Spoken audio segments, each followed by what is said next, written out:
Hello, welcome to a new video. Finally doing a video with you. It isn't just a vlog clip. And we're very on brand and both wearing Critical Role tops. So today, it was this one's idea. She's gonna read me, not necessarily all 1-star reviews, but not as good reviews of books that I have loved. Any reviews of books that I had issues with that I know this one loves. She knows at least one. I have actually forgotten, so... Oh no, you know, because we've discussed it many a time. Okay. I've still forgotten. I'll remember when she mentions it. I am saving it for last. Oh. So, see, I don't know what books she's picked, apart from one apparently, but I don't remember it. So this is going to be interesting. I respect other people's opinions, but they make me sad sometimes. One of these is a 4-star review, so I did enjoy the book. I'm just saying. Like, I'm not saying these Oh, are... I just remembered one. Yeah. I just remembered it. Yeah. Yeah. It's Lady Midnight, isn't it? No. Oh. Oh. That series, yes. Oh. No. Oh, it's Queen of Her Darkness. Yeah. Okay. Yeah. So all of these, I will say, some of them I did like. Some of them, most of them are like 3 stars. There's a couple of 4 stars. But they're just books that I don't love. And if I had issue with them, I wrote a review about the issues I had. Which is very fair. Very fair. Yeah. I'm not saying in any way that people shouldn't like these books. We just thought this would be a fun video. If I upset anyone with these reviews, I do apologise.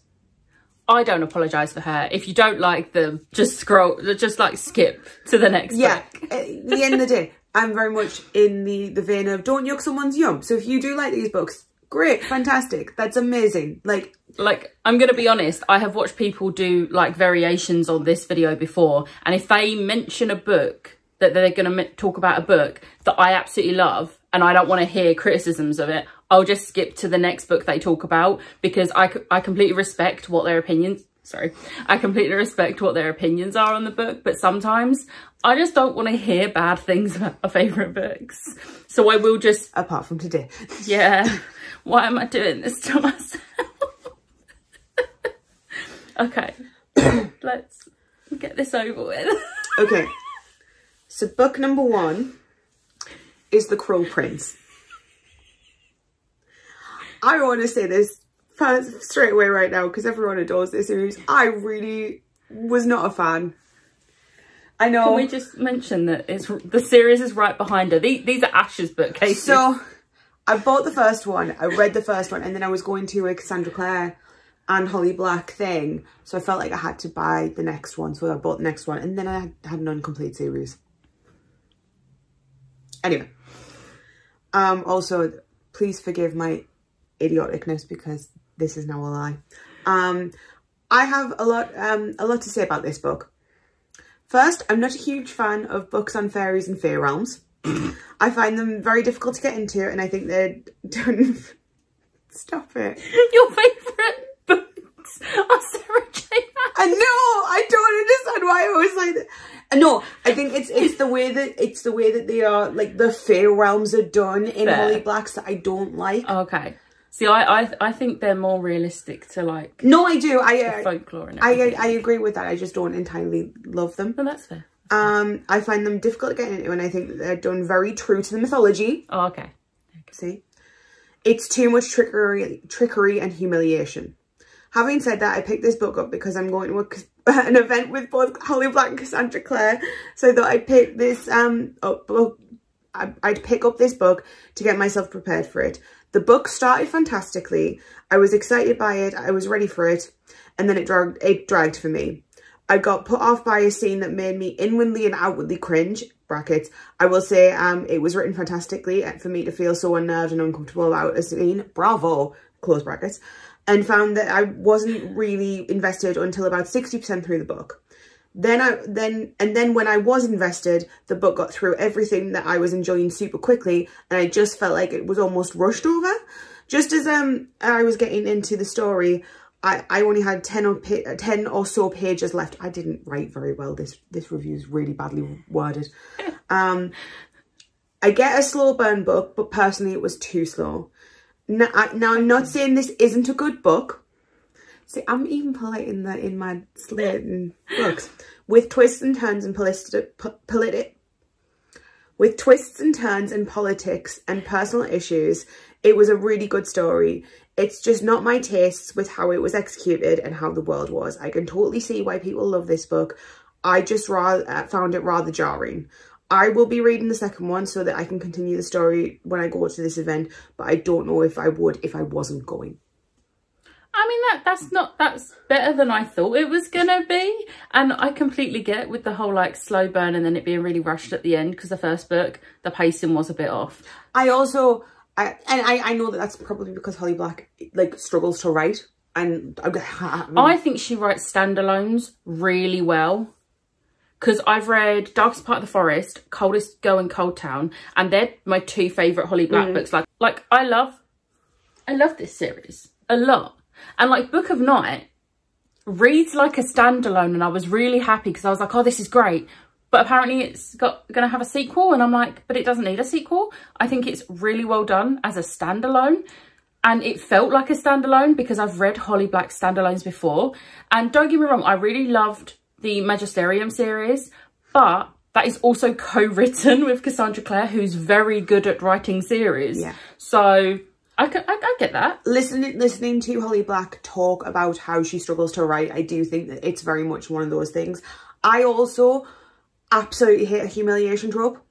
That is that is my least favourite. I feel it. I got like, bullying's a thing that happens when you're a kid, and unfortunately, like in films, TV, shows, books, anything like that, I cannot stand it. And The Cruel Prince, especially the first one, yeah, the first one isn't great for that. So humiliation trope heavy. Not a fan. I did sit there and go, why does everyone adore this book?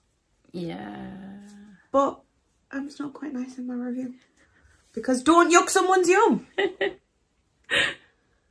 Okay, so this is Zombie Underground by Darren Shan. Oh, the zombie series. I love Darren Shan. Darren Shan is one of my all-time favourite authors. I have not finished this series. I've only read 2 of these books. It got a 3-star. That's not bad. That's not bad. Darren Shan is one of my favourite authors. That is why I'm continuing with this series. However, I am not all impressed with these books. I can take them and leave them, which is unfortunate because I have all of them. I have all of them that have been published so far. I don't know if it's because I have a hard time connecting with zombie stories in general, or if it's because there's something about this series in general that I don't like. But where the Demon Artist series, the Saga of Darren Shan, and the Saga of Lawton Crepsley are extremely high on my favourites, these just seem to fall short. I will read the next one to see what happens to be, what will happen next and who appears in it, but I'm not invested in the story as much as in the previous series. That was in 2014. I have not read book 3. See, the Demon Artist series, I don't think is ever going to be beaten for my favourite Darren Shan series. But I remember more from the zombie series than I do the Demon Artist series. Even though I've only just reread the Saga of Darren Shan, I still remember more from the zombie series. That series has stuck with me more. But I very much understand why a lot of people don't like it. And it's not even about the zombie side of it.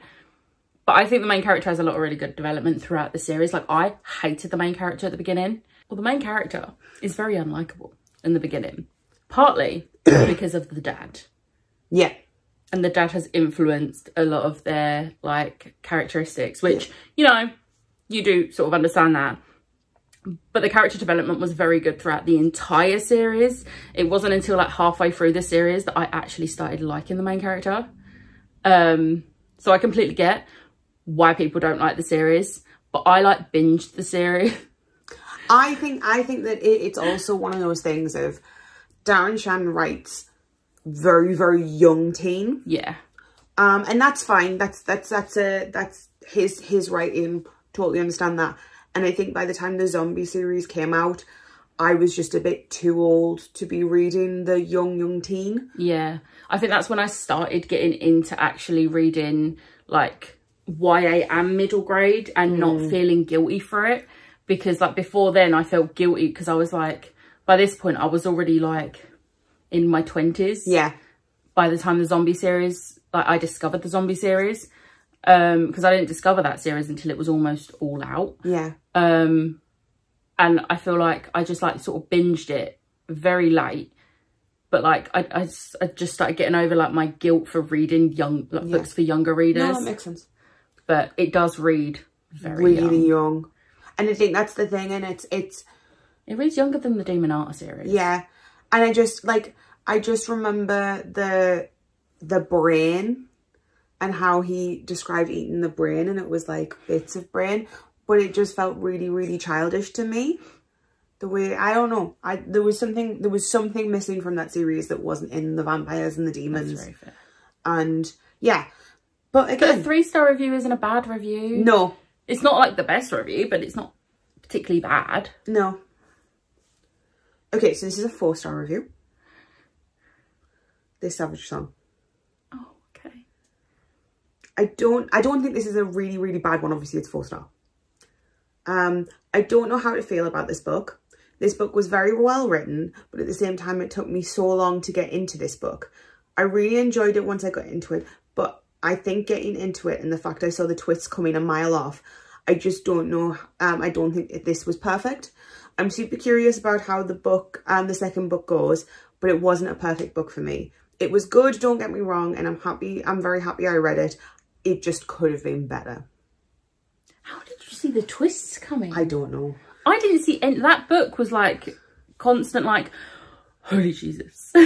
I don't know. I don't know if it's because I write. Possibly. So because I write, and do like stuff for D&D and stuff. You think of things differently. I have to like plan what's coming. So because I write stories and I write like D&D adventures where I have to come up with the twists, my brain goes, this is the twist. This is what's going to happen, and this is what like I think's going to happen and stuff like that. That's my favourite Schwab series. No, I know. That's how I picked it. Like Addie is my favourite Schwab book, but this Savage Song and Our Dark Duet is my favourite. Like most people, you say to them, what's your favourite Schwab series? And it's like Dark Shadow Magic, and don't get me wrong, I absolutely love Dark Shadow Magic. They're all 5 stars for me, but Monsters of Verity is everything. I've not read the second one yet. That hurts. I'm sorry. To be fair, I got a messed up copy, and so I couldn't read it straight away because Amazon needed to send me out a replacement. So I got the replacement, and then it's just not happened yet. This isn't going too badly. I feel like I've spoken too soon. Oh no. Glass Sword by Victoria Raveyard. Okay. 2-star. I really did not like this book. I found the main character to be very whiny. It was very tropey. I could practically predict what was going to happen next. I liked the world and I really enjoyed the first book, but this one just fell short for me. Definitely had middle book syndrome. So going to give it a break and then come back to book 3 when I feel ready to. That was in 2017. Okay, that is very fair. She's whiny because she's a teenager. And I will always have this argument when people say this about YA books because she is supposed to be whiny. But yeah, I agree. It did feel very middle book syndrome, even though it's not technically a middle book because it's like book 2 in a 4-book, technically 5-book series. I think at the time I thought it was... Yeah, to be fair, I thought it was a trilogy until I got to the end of the 3rd book and was like, why have they ended a series like this? And then I realised there's actually a 4th book coming out. But I actually can't remember anything that happens in the 2nd book. I think the thing was, like, I don't mind if a character's whiny. I don't mind if a character's whiny. But she clearly had amped her whininess up from the first one. She was going through some stuff. Yeah, but like... I'd be whiny if I was going through what she had to go. You've got other things that you're doing and you're trying to save the world. Like, just fucking get over it. I think that's the one I disagreed with the most. Yeah. So I have all of them for the Dark Artifices, which is a 4-star, a 5-star, and then a 3-star, I think. The 3-star is Queen of Rare and Darkness. That's in... I feel like you can't really say anything bad about Lady Midnight because that is my least favourite. So we'll skip Lady Midnight. But I really love the other two. The second one's a 5-star. Okay, well, that's fine then. Okay, cool. I'm scared. So this is the last one. This is also the longest review. This is my favourite Cassandra Clare book. And my least favourite Cassandra Clare book. Okay. That's how it starts. It just says, okay, full stop. Okay. I want to start this review by saying the first 2 books in the Dark Artifices were some of my favourite Cassandra Clare writing. This series was interesting. However, this book was too damn long. I'm sorry, I love a hefty book, but I got to the end of part 1 and I just felt like I'd finished a book and I hadn't gotten anywhere near finishing it.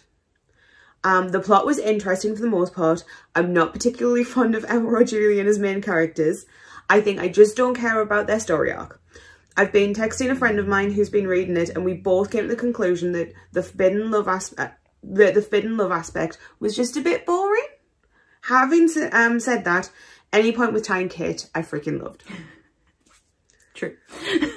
I'm going to be real, I've had a lot of issues with Cassandra Clare because I think she panders to the audience. She gives the audience what they want an alarming amount. I love the idea of all the weaving of story arcs. I just think there's a time and place for everything to be wrapped up in a neat little bow. Also, in brackets, sorry, this is a rather detailed review. I have a lot of feelings on this 30-hour audiobook I just finished. 30-hour audiobook I just finished was in capital close brackets. This wasn't the ending to a series. If a series ends with more questions than answers, that series isn't finished. I guess she's building up to the next series she's writing, and that's fine. But, like, also, it's been ages. I want the next series. I need Kit and Ty. But, like, the Mortal Instrument was mostly wrapped up into a neat little parcel.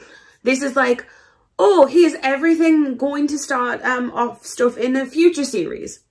I get having some open-ended plot twists, but these weren't open-ended things. These were, like, full-on, brand new, totally out of left field lines that I didn't expect. Here's the thing, though. I think it was a pretty okay book. My favourite by Cassandra Clare? Not in the slightest. Well, I will probably still read Cassandra Clare's books because I enjoy her world and her characters. This book wasn't for me. Some of the plot points and story arcs I didn't enjoy. And, like, I know I'm difficult to please for final books, but this to me didn't feel like it was a final book. It felt like it was 3 books in the middle of a series. And again, I'd like to reiterate, I do not think for a moment that this book needed to be that friggin' long. The fact is, I could have knocked someone out with this book. It's so big. That's what she said.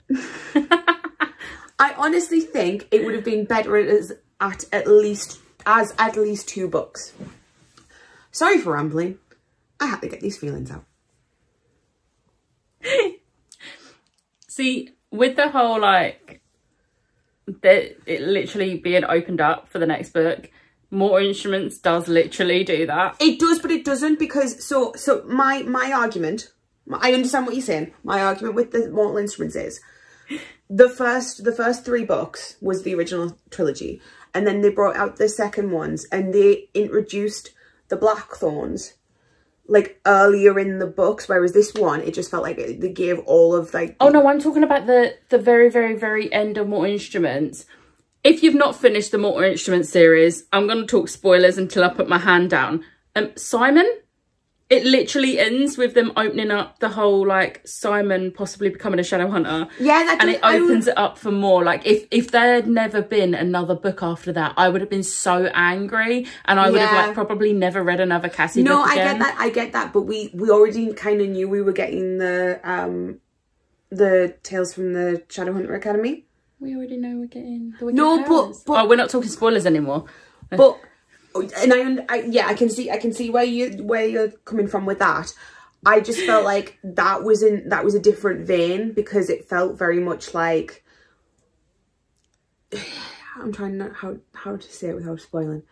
That was like, oh, we are getting that story, whereas this felt very much like, here's a bunch of plot points that I'm going to throw at you for when we do this book, like this book series.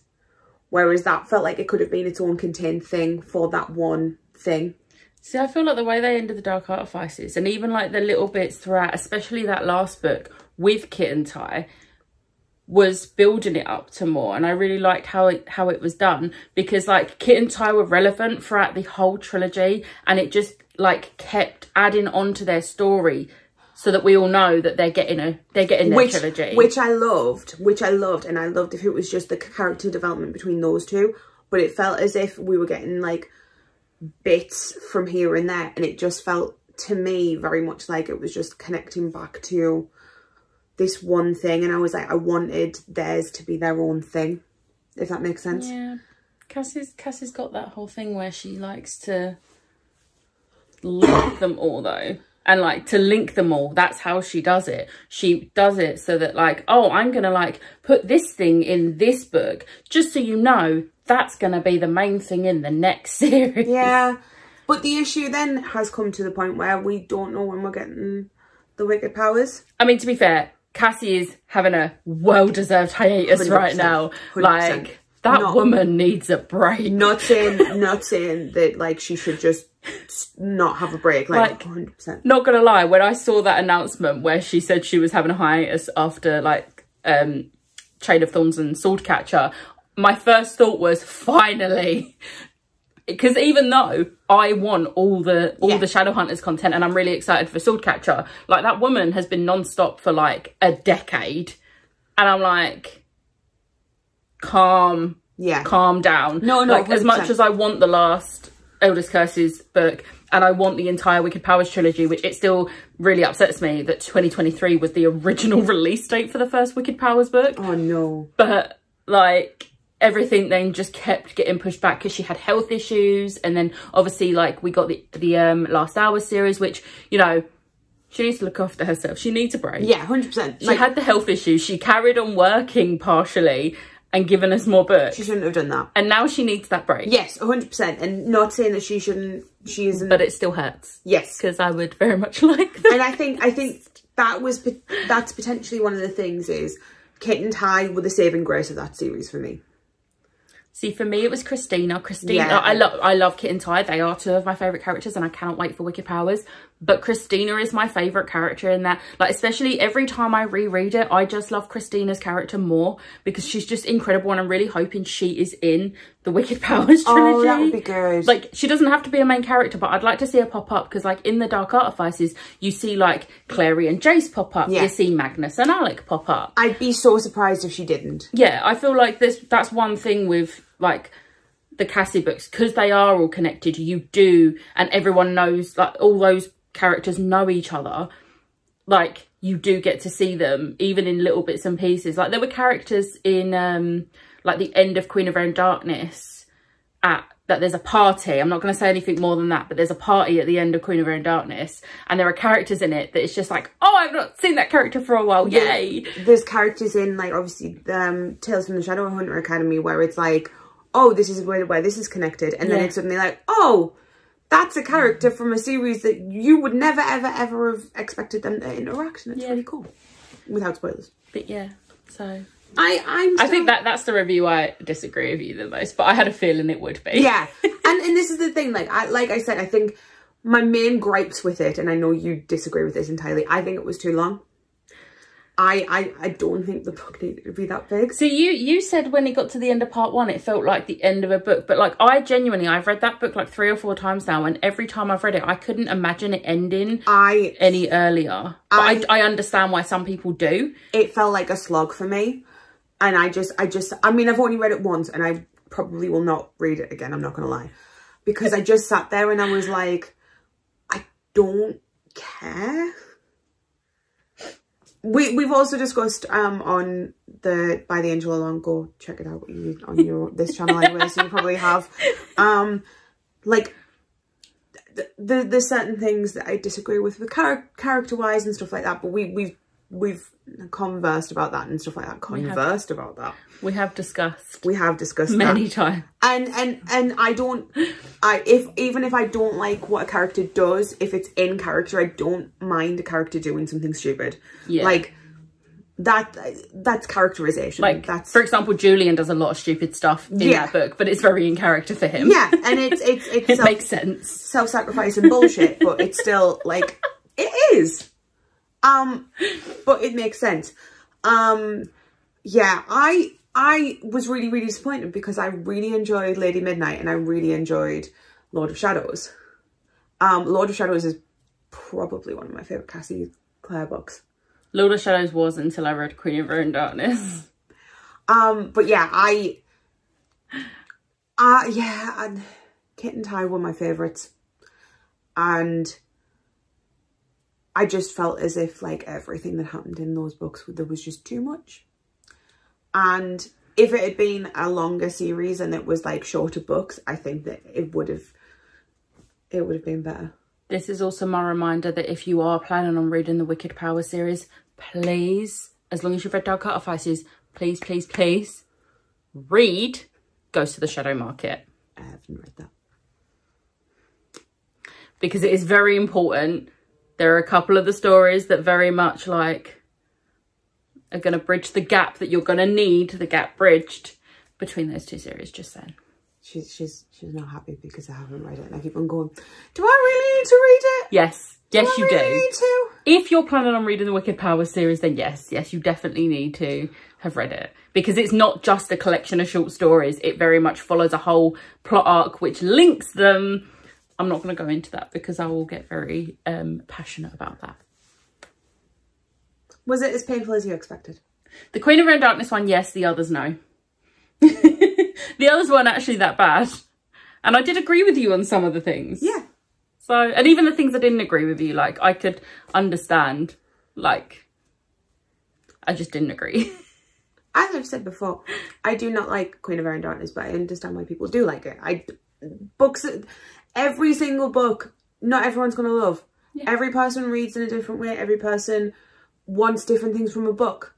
So I understand why people love the series. I understand why people really, really enjoyed it. I do find that Cassandra Clare sometimes panders to her audience a bit. I will say one thing I like about Cassie, even though she does do that a lot and some things are very convenient, there is actual high stakes though, because she isn't afraid to kill characters. No. She might not kill many big main characters, but she's not afraid to kill characters that are very relevant to storylines. I will also say, so I bought 2 copies of Queen of Her Own Darkness as well, because I missed out on the Ronin one. So I then found out that she was doing the tour with Holly Black, and I was like, cool, I wanted to match my set. So I still bought two copies of her book. I probably will never reread that copy of the book. It's a very pretty copy. It's a very pretty copy though. The Rune editions are perfect. They are amazing. But it's one of those things of like, not everyone's going to love your favourite book. And as long as you're respectful about it, and as I've talked about it with her before, and like, yes, I don't like it, but I know she likes it. So I go, this is the reasons I don't like it, but I understand. Like, just be respectful, guys. You don't have to be a dick about it. It's like the #1 rule for life. Don't yuck someone's yum. I love that saying so much. I'd never heard that saying until she said it. And I was just like, that is just perfect. It's great. Like, but yeah, that was... a little bit painful. I'm sorry, okay? See, I don't think I could do this for you because I feel like a lot of the books that you've loved, I've either not read or I've also loved. So like Sarah J Maas books. Yeah. I love all the Sarah J Maas books. Like, I feel like I couldn't do... At the same time, I know that there's some issues with Sarah J Maas. Like, I know very not everyone likes it. Chloe's one of the top ones.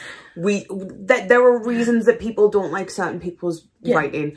And it's 100% valid. Does it hurt? Yes. But at the same time, like, if you don't like it, don't like it. That's fine. But I'm really bad at writing reviews. So I don't have that many reviews. And like, I feel like the few books that I have done like bad, negative reviews about, they're ones that warrant them. And if you look on the reviews that everyone else has given them bad reviews to. So I feel like I couldn't do this for you. No. Because if I don't like a book, I'll rant about it a little bit and then I'll be like, all right, let's move on with my life. Yeah, I don't do a lot of reviews anymore, but there's certain ones where I'm like, I'm so angry about it. If you didn't like any of our opinions on these books, I'm sorry, but we can't do anything about that because these are opinions. At the same time, you're going to agree with one of us. This is true. But yeah, I hope you did like this video. If you did, hit the like button, hit the subscribe button. I'll put this one's links in the description box. And I'll see you next time. Bye.